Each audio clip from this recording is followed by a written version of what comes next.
നമ്മുടെയൊക്കെ വീട്ടിലുണ്ടാവുന്ന 3 ഇൻഗ്രീഡിയൻസ് വെച്ചിട്ട് നമുക്ക് ഓപ്പൺ പോഴ്സ് പോകാനുള്ള ഒരു കിടിലൻ ടിപ്പാണ് പറയുന്നത് കേട്ടോ. അതിനായിട്ട് നമുക്ക് എഗ് വൈറ്റ് ആണ് ഫസ്റ്റ് വേണ്ടത്, പിന്നെ അലോവേര, പിന്നെ വേണ്ടത് നമുക്ക് ഐസ് ക്യൂബാണ് കേട്ടോ. ഈ 3 ഇൻഗ്രീഡിയൻസ് മതി നമുക്ക് സ്റ്റഡനായിട്ട് നമുക്ക് ഓപ്പൺ പോഴ്സ് ഒറ്റ ദിവസത്തിൽ തന്നെ നല്ല ചേഞ്ച് ഉണ്ടാക്കാൻ പറ്റും. വല്ല ഫംഗ്ഷനോ കാര്യങ്ങളൊക്കെ ഉണ്ടെങ്കിൽ നിങ്ങൾക്ക് രാവിലെ നേരത്തെ എണീച്ച് ചെയ്യണമെന്നുണ്ടെങ്കിൽ സൂപ്പറായിട്ടുള്ള റിസൾട്ട് കിട്ടും. ഫസ്റ്റ് ചെയ്യേണ്ട ഈ അലോവേര എടുത്തിട്ട് എഗ് വൈറ്റിൽ മുക്കിയിട്ട് നല്ലോണം അപ്ലൈ ചെയ്യാം.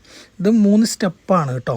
നമ്മൾ ഫസ്റ്റ് അപ്ലൈ ചെയ്തതിന് ശേഷം ഒരു 10 മിനിറ്റ് ഹോൾഡ് ചെയ്തതിന് ശേഷം റിപ്പീറ്റായിട്ട് ചെയ്യുക. അത് 3-4 പ്രാവശ്യം നമുക്ക് റിപ്പീറ്റായിട്ട് ചെയ്യാം കേട്ടോ. നല്ല റിസൾട്ടായിരിക്കും. ഇത് നിങ്ങൾക്ക് വീട്ടിൽ തന്നെ ട്രൈ ചെയ്ത് നോക്കാൻ പറ്റുന്നതാണ്. പിന്നെ അതുമാത്രമല്ല, നിങ്ങൾക്ക് ഇങ്ങനത്തെ സ്കിൻ കെയർ റൊട്ടീനൊന്നും ചെയ്യാൻ പറ്റാത്തൊരു സാഹചര്യം ഉണ്ടെന്നുണ്ടെങ്കിൽ നമുക്ക് ഹൈ ക്വാളിറ്റി ആയിട്ടുള്ള കേരള ആയുർവേദിക് ലൈസൻസുള്ള സൂപ്പർ പ്രോഡക്റ്റുകളുടെ ലിങ്ക് ഞാൻ താഴത്ത് ഇടാം കേട്ടോ. പിന്നെ നമുക്കിതിന്